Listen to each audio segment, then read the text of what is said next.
Hello friends, welcome back to my channel. I am coming to you from a slightly different spot. The lighting is terrible today. It is another dark and gloomy day, like it seems to be every single time I try and film. Anyways, I'm currently sitting on my bed closer to my window because I'm getting more light than I would be if I'm back there. So today's video, as you can tell by the title, is going to be my November favorite. So I actually compiled a pretty good list, so let's get into it, starting with beauty as per usual. So this is my only new product. This is the Hourglass Unlocked Instant Extensions Mascara.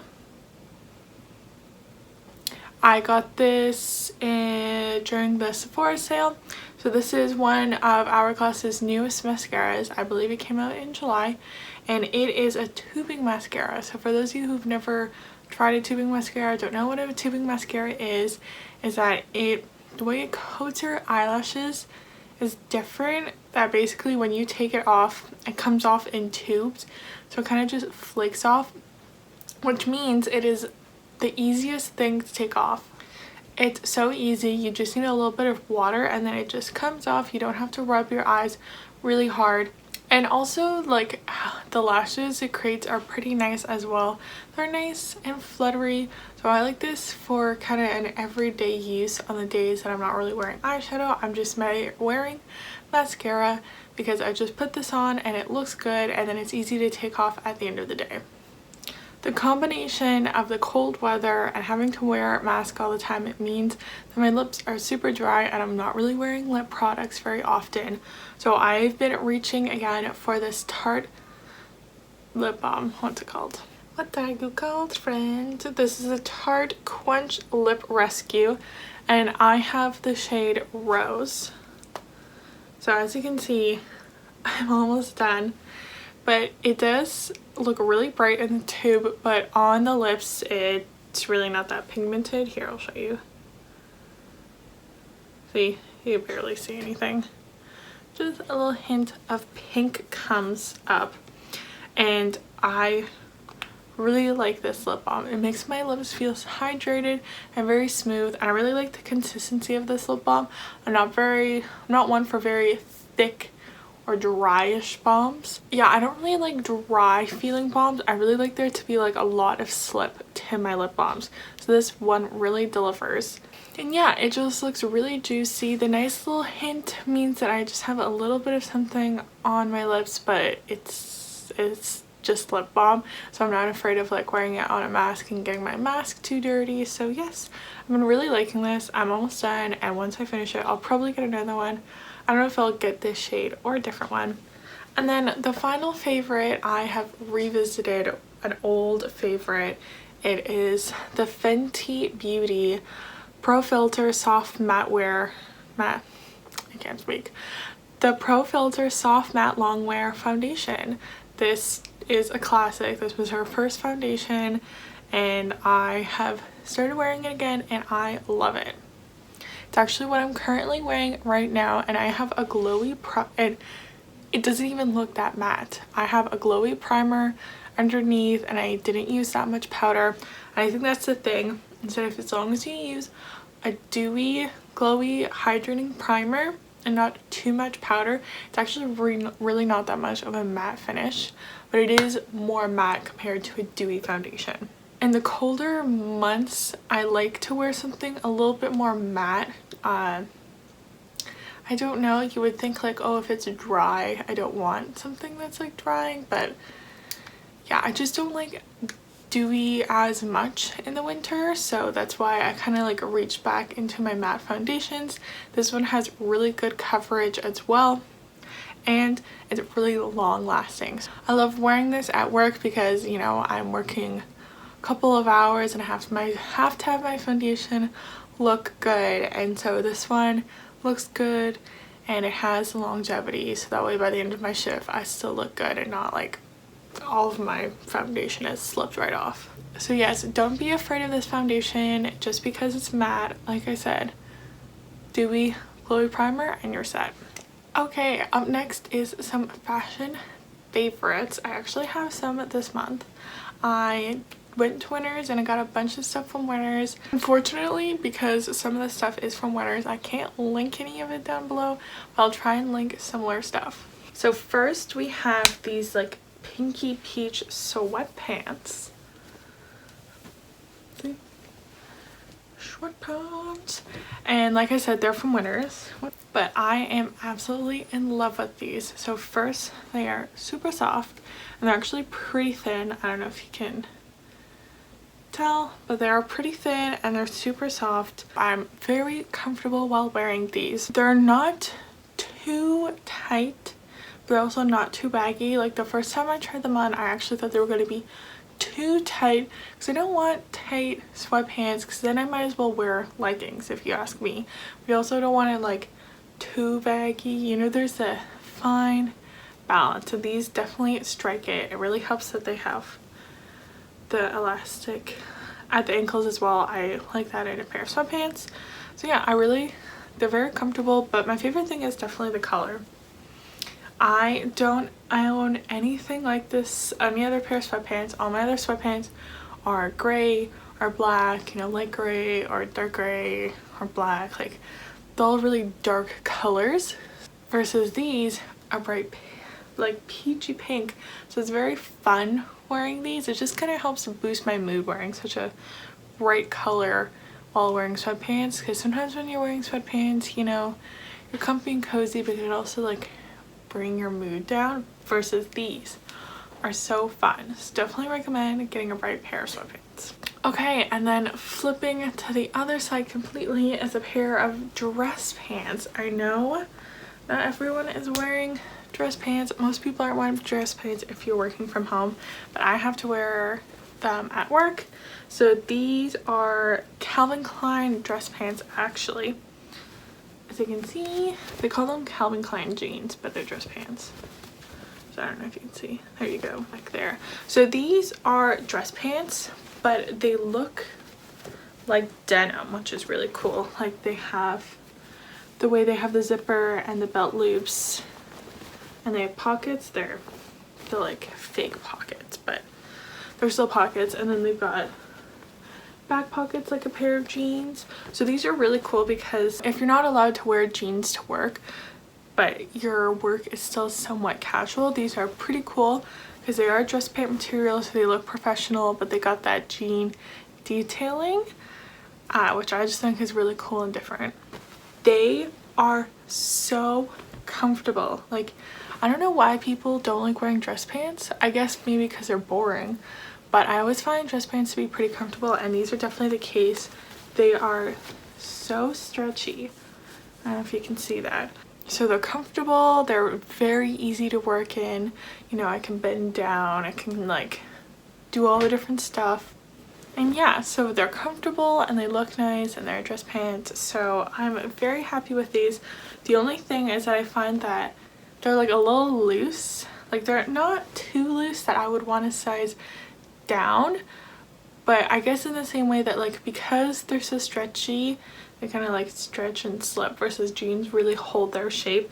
So I almost need to wear a belt with these. Like I was pulling up my pants last time I wore these, so I think I'll wear a belt. But yes, good dress pants, fine. Like I said, I found these at Winners, but I'll see if I can find them on their website. And then my final fashion thing is not like one, it's like a type of thing. So American Eagle has are these technically Aerie? Okay, yeah. So if you guys don't know, American Eagle is one of my favorite stores to shop at, like ever. Because they have so many comfy pieces, and one of the things I recommend is getting some of their waffle stuff. So I have 3 of their waffle tops, but one is in the wash. I'm only gonna show you 2. So this was the first one that I got. It's definitely like your traditional waffle knit, which is a basic shirt. I think it's 3/4, and I love this color. And yeah, you know, see, waffle knit, it's quite stretchy. And here's the other one. I love the cut and shape of this. So you got this V-neck with the buttons, and then it's like flows out.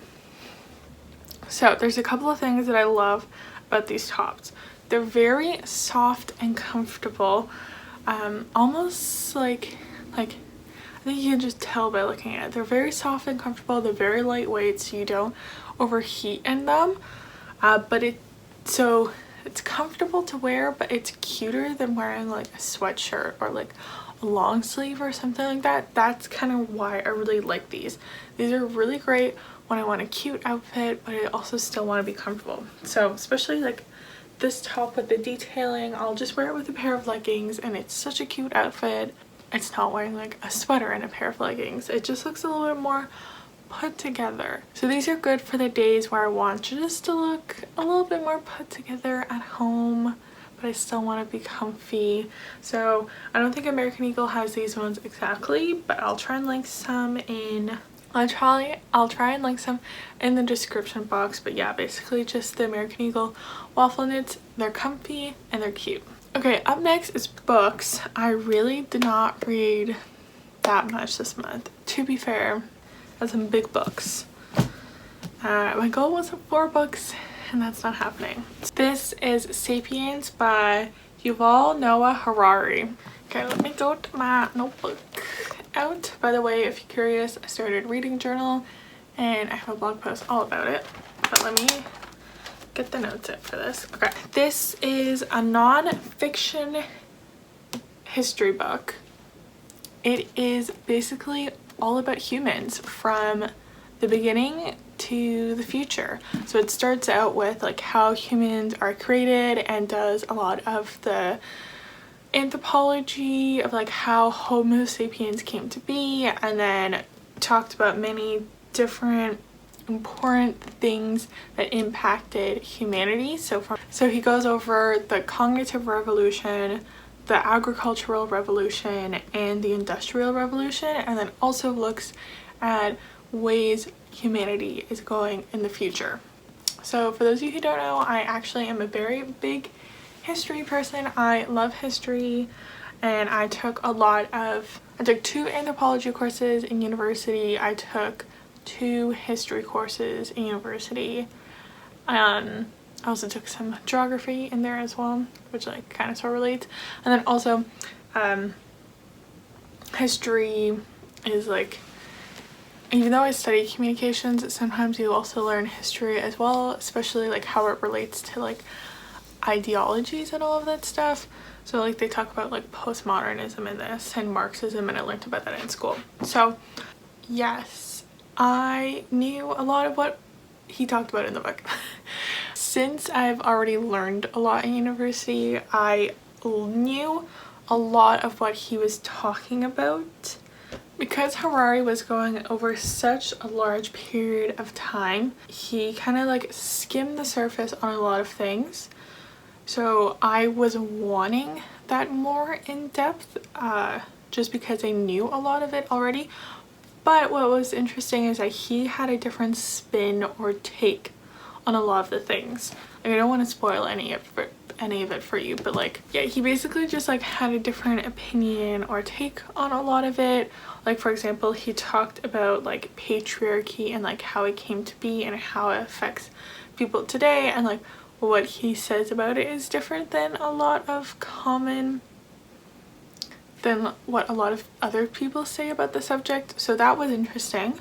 I felt like it wasn't completely useless in reading this book. Like, I did learn some things, but I don't remember a lot of the things that I read, especially because I technically started this book in August, and then I was trying to do a nonfiction and fiction at the same time, and then I started the Throne of Glass series, and that like went out the window. I was just like, oh my god, Throne of Glass.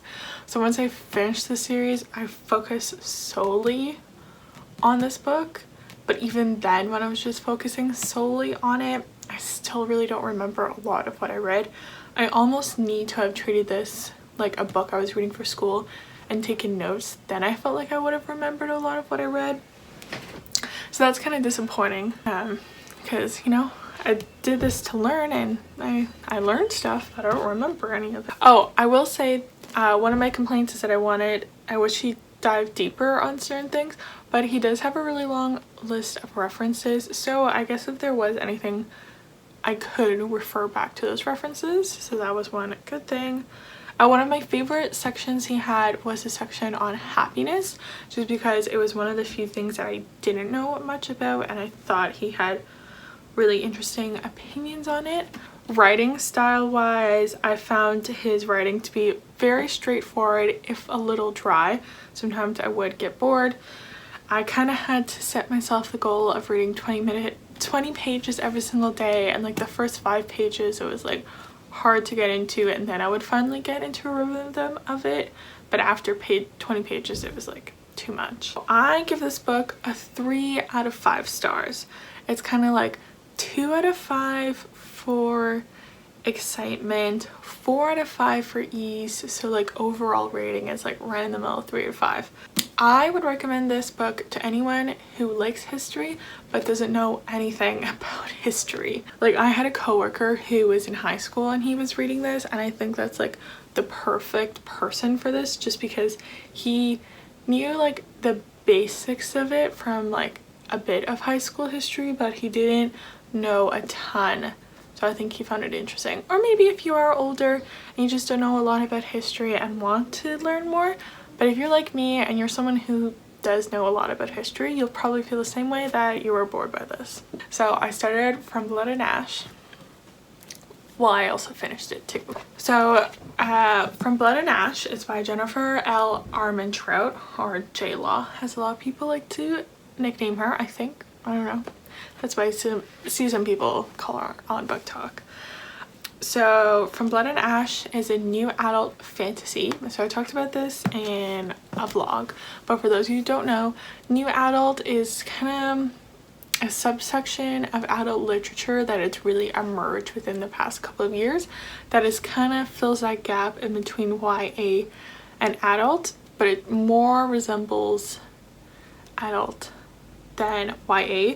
But basically it just focuses on people from the age like 18 to 25, sometimes up to 30, and things that impact them. So like a contemporary NA would be like people going to college or people trying to get their first job, and like a fantasy one is just like people in that age range kind of thing. You're getting a little bit more spice, so you know, in YA they're not having sex, in NA they are having sex kind of thing. So you know, things are a little bit more spicy. There's generally like a little bit more death involved, deeper, darker themes. So this one follows the story of Poppy, who is by the way, this is high fantasy, so this is in a made-up world. So Poppy is a maiden, which basically means that she always has to wear a veil in public. She can't like speak and interact with a lot of people until she reaches her ascension. So in this society, all the second sons and daughters do this ascension, which basically turns them into like almost like semi-gods.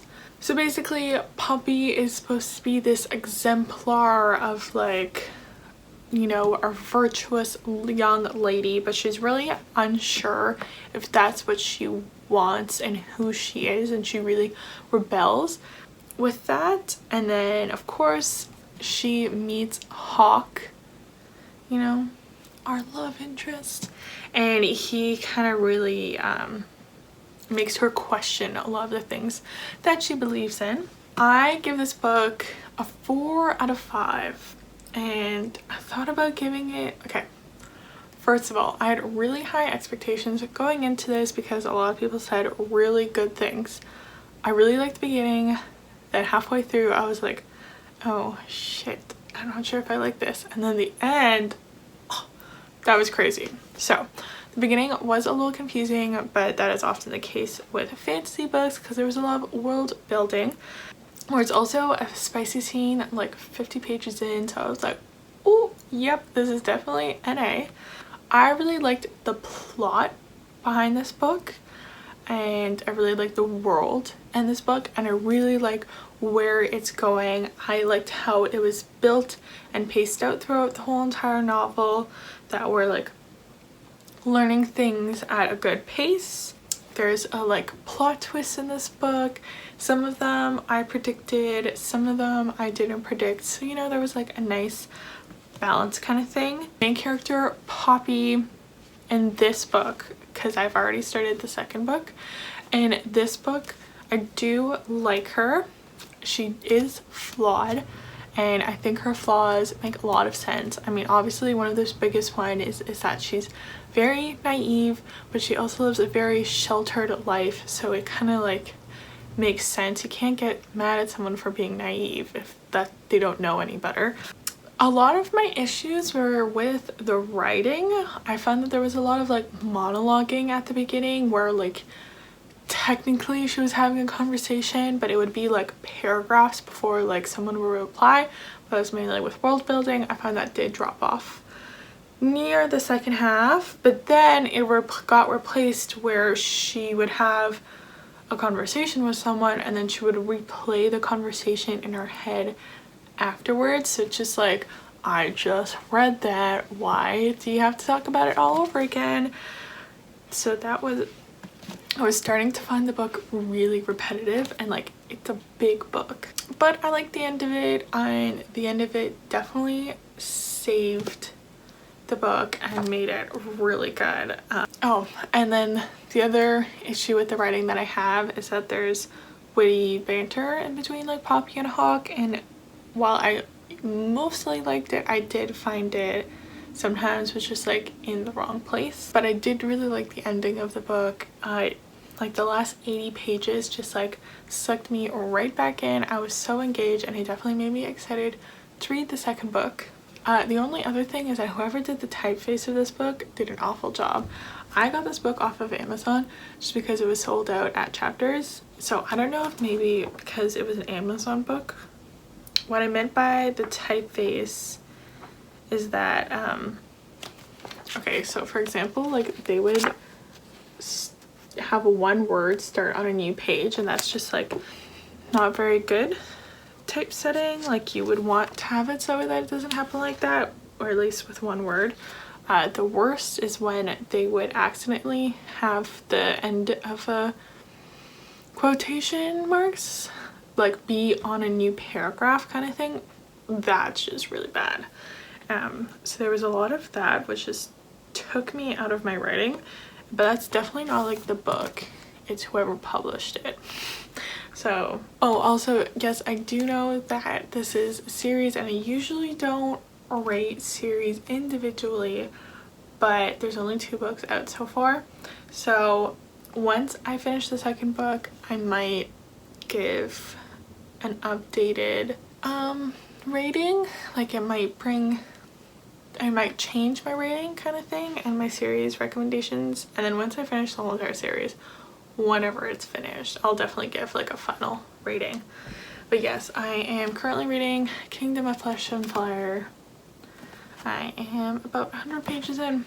Let's talk about TV shows real quick. So the reason why it took me a while to get through Sapiens is that because at the beginning of the month I was watching The Queen's Gambit. If you haven't watched The Queen's Gambit, I don't know what you're doing, man, because it's one of Netflix's most popular limited series, scripted series, which basically means that like The Queen's Gambit, it's only the one season, it's only 7 episodes. So all of its like mini series that it's ever done, this is the most popular one, with 6.2 million people having watched it. So I don't know what you're doing if you haven't watched it, but you should go watch it. So if you don't know what it's about, The Queen's Gambit is about Beth. I talked about it in my last October video, I believe, because that's when I started it. So The Queen's Gambit is about Beth. She is an orphan who at the orphanage learns how to play chess, and she is amazing at it, but she also unfortunately suffers from addiction. She takes pills and she also drinks a lot. So throughout the whole entire series, she is rising up through the ranks of the chess world while also dealing with her addictions. So I will say that the first episode is kind of slow because they're really setting it all up, but after that it's so well paced. By the end of the last couple of episodes, I literally just wanted to watch the next one, and I have pretty good self-control in the sense that I'm really good at watching usually one episode of TV show a night, but I seriously considered watching 2 a couple of times instead of reading. Like, it was so good. I really like the actors in it did such an amazing job. Also, like I mentioned, I like history, and this is set in the 50s and 60s, and they did a really good job of the set design and the costumes. It was also filmed in Cambridge. I also think one scene was filmed in Hamilton because there was something that was just like, I've seen that before.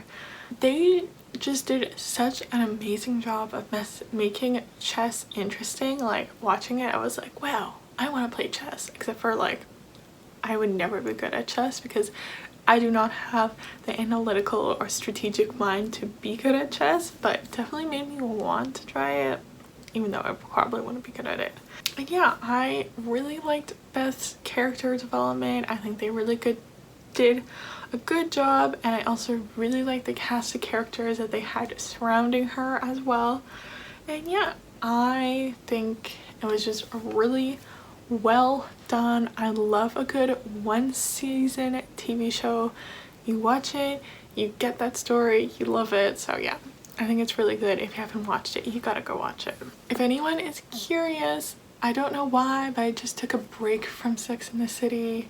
Maybe eventually I'll go back to it, but yeah, I'm in the middle of season 2. I'm pretty bad at starting and stopping shows, which, speaking of which, I started watching Degrassi, or rewatching. Briefly mentioned this in my stories the other day, and I said I would talk about it, so let's have a little discussion about Degrassi. Fun fact, Degrassi is my all-time favorite TV show. Like, I have a lot of TV show favorites, but that one is at the very top, and I've watched all the seasons. There's 15 seasons of Degrassi The Next Generation, and then they did that like Next Class one on like Netflix. I also watched all of those too, but like the actual Degrassi, oh, I love it. I love it. I watched the first season when I was in grade 9, and I finished season 15 when I was in when I was in first year or in grade 12. And the funny thing is that the last season, I watched the last season as it aired, yes. So season 14, I caught up and I watched the last season as I was airing because it came out in October 2014 and last aired August 2nd, 2015. And I graduated in 2015, so it was really interesting, like finally catching up while I finished, like as I finished high school. It was very fitting. I watched season 1 when I was in grade 9, so I was 2012, so 8 years ago. So it's been 8 years since I watched the first season. I'm not a TV rewatcher. If you were curious why I have all of this rambling, I don't rewatch TV. I know a lot of people do, but I really don't like to. If I remember the plot, then there's like no point to it. But like I said, since it's been 8 years, I don't really remember anything. I kind of remember like the big plot points, but like I don't remember what happens in each individual episode. I decided to rewatch Degrassi because I saw a TikTok about Degrassi, and I said, you know what, I haven't watched that since grade 9. I'm gonna rewatch it because it's 2020 and I just want something comforting, okay? It's my comfort show.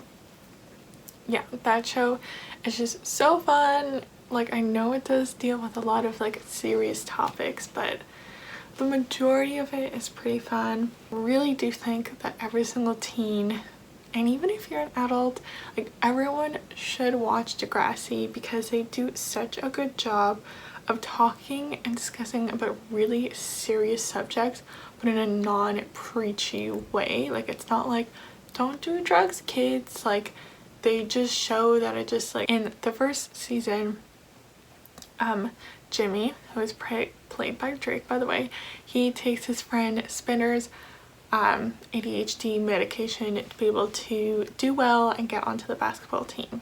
Well, in like a preachy way, it would be he would get caught for finding the drugs and then he would get into trouble or something like that. Like, no, he actually doesn't get caught, but he's so jittery and excited that he just plays poorly and then he doesn't make the team. So it shows that like doing these things had negative consequences, but not in like the way that like Dare or like how things are stereotypically shown. It's really good. It's so ahead of its time in certain things. One final thing about Degrassi is that it's really weird that I am closer in age to the adults than the main characters, which is so weird. The main characters are 13 and 14 and the adults I think are 28 and I'm 23. So I'm closer in age to the 28-year-olds. Mind-boggling. Anyways, that is enough rambling about Degrassi. I've been talking for way too long. That is it for now, guys. I hope you enjoyed this video. Please let me know down in the description box below if you have any TV show or book recommendations, and let me know what some of your favorite beauty and fashion favorites were this month. I will not be doing December favorites because I'll be doing like year in review or like yearly favorites. So I will be talking about like my favorite beauty, and I do have a post planned of my favorite TV shows and books of the year. So yes, my January favorites will probably just be huge to cover any books or TV shows that I missed. So yeah guys, that is it for now, and I will see you in my next video, which will, oh my god, I'll see you in my next video, which will actually be the start of Vlogmas. It's Christmas. I'll see you guys soon. Bye.